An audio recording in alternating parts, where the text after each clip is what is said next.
हर हर महादेव, जय माता दी। स्वागत करती हूँ आप सबका एक और न्यू वीडियो में। तो दोस्तों, आज इस वीडियो में बात करेंगे कि हरतालिका तीज से संबंधित कुछ महिलाओं के जो प्रश्न आए हुए हैं कि दीदी मासिक धर्म यानी कि पीरियड में भी हमें व्रत करना चाहिए या नहीं करना चाहिए, कितने दिन में, मासिक धर्म के कितने दिनों के बाद हमें पूजन करना चाहिए या महादेव को छूना चाहिए या उनकी पूजन की सामग्री को या उनकी पूजा करनी चाहिए, यह एक प्रश्न है। दूसरा है, जैसा कि कई महिलाओं ने कहा है कि प्रथम व्रत अगर हम शुरू कर रहे हैं तो हमें क्या क्या चीज़ें लेके आनी चाहिए, कौन कौन से श्रृंगार का सामान है या कुछ ऐसी वस्तुएं जो हमें नहीं लेके आनी चाहिए।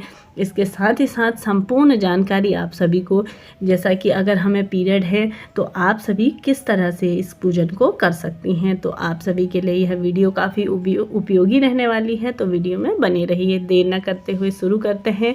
जैसा कि बात करते हैं कि हरतालिका तीज व्रत को कभी भी छोड़ना नहीं चाहिए। माना जाता है जब से आपने यह शुरू किया है तब से ही आपको हमेशा से ही जैसा कि आप गर्भवती महिलाएं हैं उनके लिए भी या पीरियड आ गया है तब भी आप सभी को यह व्रत अवश्य से ही करना चाहिए, यह छोड़ना नहीं चाहिए। पीरियड में भी आप इस व्रत को कर सकते हैं, कोई दिक्कत की बात नहीं है।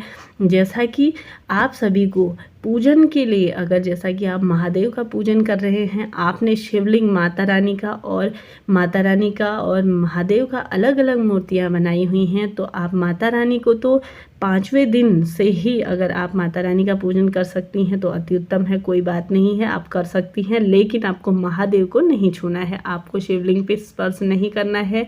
मासिक धर्म में आप सभी को 5वें या 6ठे दिन से या 7वें दिन ही आपको महादेव के शिवलिंग को छूना है, उस दिन आप पूजन ना करें। इसके साथ ही साथ आप सभी पूजन की सामग्री इत्यादि को भी नहीं छू सकते हैं। माता रानी का अगर आपको 5 दिन हो गए हैं, आपका मासिक स्राव, जैसा कि आपका रक्तस्राव बंद हो गया है, तो आप 5वें दिन यह कार्य कर सकते हैं, कोई दिक्कत की बात नहीं है। आप माता रानी का पूजन कर सकते हैं, उन्हें सामग्री चढ़ा सकते हैं, सिंदूर इत्यादि चढ़ा सकते हैं, लेकिन आप महादेव को स्पर्श नहीं कर सकते हैं। यह बात शास्त्र प्रमाणित है कि आप 6ठे दिन या 7वें दिन ही महादेव का पूजन कर सकते हैं। अगली है, जैसा कि कुछ लोग महिलाओं ने कहा है कि आप किस तरह से, जैसा कि गर्भवती महिलाएं हैं तो वह किस तरह से व्रत कर सकती हैं। तो गर्भवती महिलाओं के लिए है कि आप सभी ब्रह्म मुहूर्त में जागने के बाद, जैसा कि ब्रह्म मुहूर्त का समय होता है 3 बजे से लेकर 4 साढ़े 4 बजे तक आपको ब्रह्म मुहूर्त मिलता है, तो उसमें आप सभी को सर्गी इत्यादि ले लेनी है, कोई दिक्कत की बात नहीं है।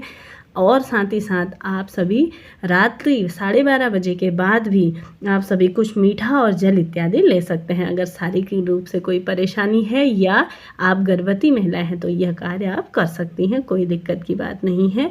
अब बात आती है, जैसा कि आप सभी के लिए पूजन, जैसा कि आपके पीरियड इत्यादि आ गए हैं तो तब भी आपका व्रत है, तो आप सभी को अपने घर की बड़ी महिलाएं, बड़ी बुजुर्ग या माताएं जो भी आपके आस पड़ोस में हैं उनसे भी आप यह पूजन करवा सकती हैं, या कुंवारी कन्या इत्यादि जो भी हैं उनसे भी आप यह पूजन करवा सकती हैं, कोई दिक्कत की बात नहीं है, आप सभी यह करवा लीजिए। साथ ही साथ श्रृंगार की बात आ गई, क्योंकि श्रृंगार आप सभी को पूर्ण रूप से करना है, कोई दिक्कत की बात नहीं है। आप सभी मेहंदी इत्यादि लगा सकते हैं, साड़ी इत्यादि पूरा श्रृंगार आदि आप कर सकते हैं। ऐसा नहीं है कि आपके पीरियड हैं तो आपको ऐसे ही गंदा सा पड़े रहना है, ऐसा नहीं है।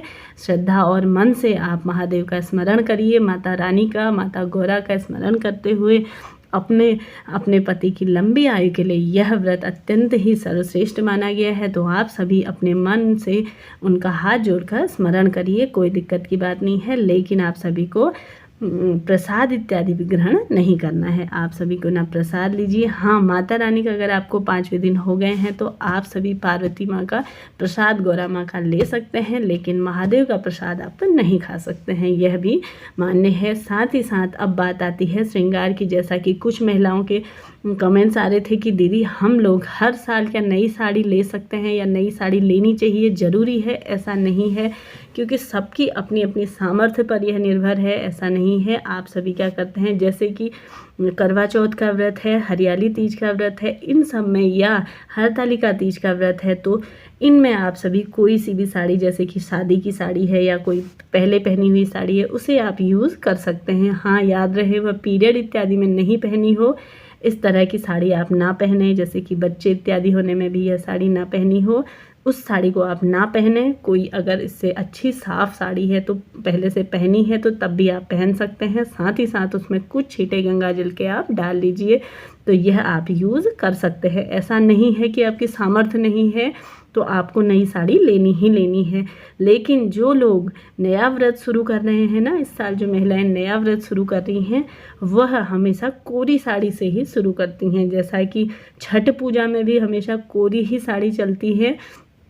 कोरी मीन्स कुछ लोग महिलाएं समझती नहीं है कि कोरी साड़ी मीन्स है कि दुकान से अभी अभी नई आई हुई, जो सबसे पहले हम ही यूज़ करें उसे कोरी साड़ी कहा जाता है, यानी कि नई साड़ी। तो वह साड़ी आपको ऐसा नहीं है कि लेनी है। जो लोग नई आप व्रत शुरू कर रहे हैं इस बार, जो लोग हरतालिका तीज का नया व्रत उठा रहे हैं, उनके लिए यह ज़रूरी है कि वह कोरी साड़ी से ही, नई साड़ी से ही यह व्रत शुरू करें।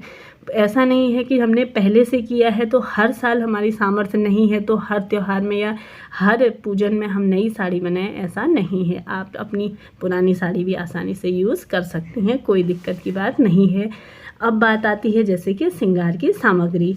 श्रृंगार की सामग्री में आप सभी, ऐसा नहीं है कि संपदा, धन, पैसा, आजकल देखिए इस भागदौड़ बड़ी, इस महंगाई वाले ज़माने में यह सब नहीं हो सकता, तो कोई दिक्कत की बात नहीं है। आपके पास जितनी भी सामर्थ्य है आप छोटा सा श्रृंगार का नया सामान पहन सकती हैं। जैसा कि चूड़ी का एक सेट ले लिया, जैसे बिंदी हो गई और सिंदूर हो गया और बिछुए हो गए, यह आप कोरा पहन लीजिए। इन्हीं से ही आपको अखंड सुहाग की प्राप्ति हो सकती है। ऐसा नहीं है कि आपको सब कुछ नया और अच्छा ही और महंगा ही लेना है, इस तरह से पूजन नहीं होता है, क्योंकि महादेव तो सच्ची श्रद्धा देखते हैं। तो आप सभी को क्या करना है, ऐसा कुछ नहीं करना है। चाहे तो आप छोटा सा बिंदी का पत्ता ले लीजिए, चाहे तो चूड़ी बिंदी इत्यादि आप पहन करके, क्योंकि कुछ ना कुछ सुहाग का नया आपको अवश्य से ही धारण करना चाहिए। तो यह थी मेरे द्वारा दी गई जानकारी हरतालिका तीज की। पहले ही मैं 2 वीडियो अपने चैनल में अपलोड कर चुकी हूँ। अगर आप सभी को कोई भी आपके मन में कोई सवाल आता है तो आपका अपना चैनल है, अवश्य से पूछिएगा। जय माता दी, हर हर महादेव।